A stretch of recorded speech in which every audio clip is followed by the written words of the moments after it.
Esse Melquisedeque, rei de Salém e sacerdote do Deus Altíssimo, encontrou-se com Abraão quando este voltava, depois de derrotar os reis, e o abençoou. E Abraão lhe deu o dízimo de tudo. Em primeiro lugar, seu nome significa Rei de Justiça. Depois, Rei de Salém, quer dizer Rei de Paz. Sem pai, sem mãe, sem genealogia, sem princípio de dias, nem fim de vida, feito semelhante ao Filho de Deus. Ele permanece sacerdote para sempre. Considerem a grandeza desse homem.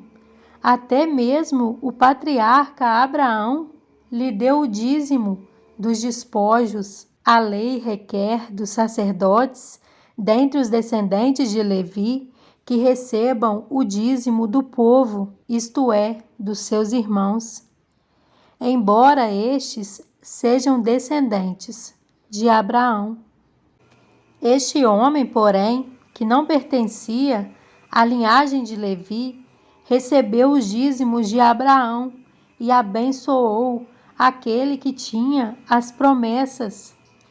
Sem dúvida alguma, o inferior é abençoado pelo superior. No primeiro caso, quem recebe o dízimos são homens mortais. No outro caso, é aquele de quem se declara que vive. Pode-se até dizer que Levi, que recebe os dízimos, entregou-os por meio de Abraão, pois quando Melquisedeque se encontrou com Abraão, Levi ainda estava no corpo do seu antepassado. Se fosse possível alcançar a perfeição por meio do sacerdócio levítico, pois em sua vigência o povo recebeu a lei, por que haveria ainda necessidade de se levantar outro sacerdote segundo a ordem de Melquisedeque e não de Arão? Pois quando há mudança de sacerdócio, é necessário que haja mudança de lei. Ora, aquele de quem se dizem essas coisas pertencia a outra tribo, da qual ninguém jamais havia servido diante do altar. Pois é evidente que o nosso Senhor, descendente de Judá, tribo da qual Moisés nada fala quanto a sacerdócio.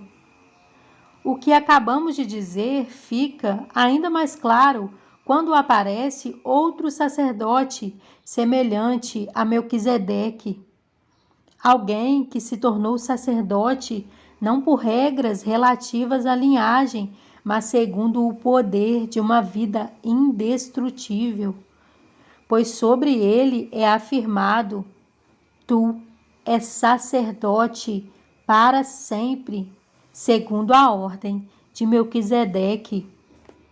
A ordenança anterior é revogada, porquanto era fraca, inútil, pois a lei não havia aperfeiçoado coisa alguma, sendo introduzida uma esperança superior, pelo qual nos aproximamos de Deus.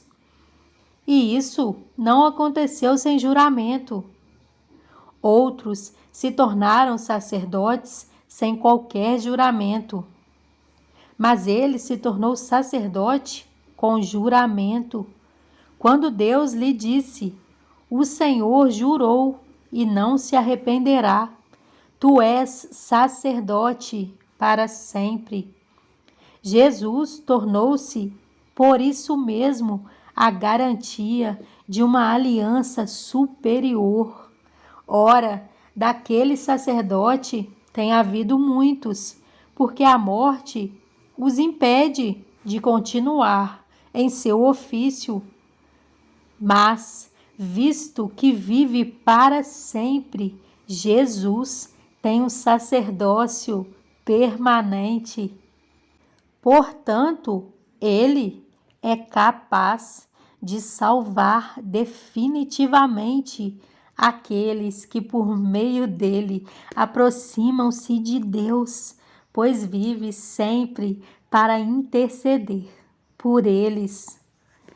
É de um sumo sacerdote como este que precisávamos, santo, inculpável, puro, separado dos pecadores, exaltado acima dos céus.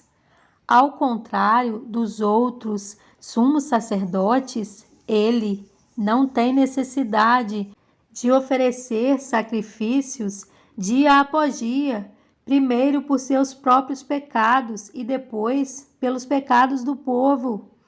E ele fez isso de uma vez por todas, quando a si mesmo se ofereceu. Pois a lei constitui sumos sacerdotes a homens que têm fraquezas, mas o juramento que veio depois da lei constitui o Filho perfeito para sempre.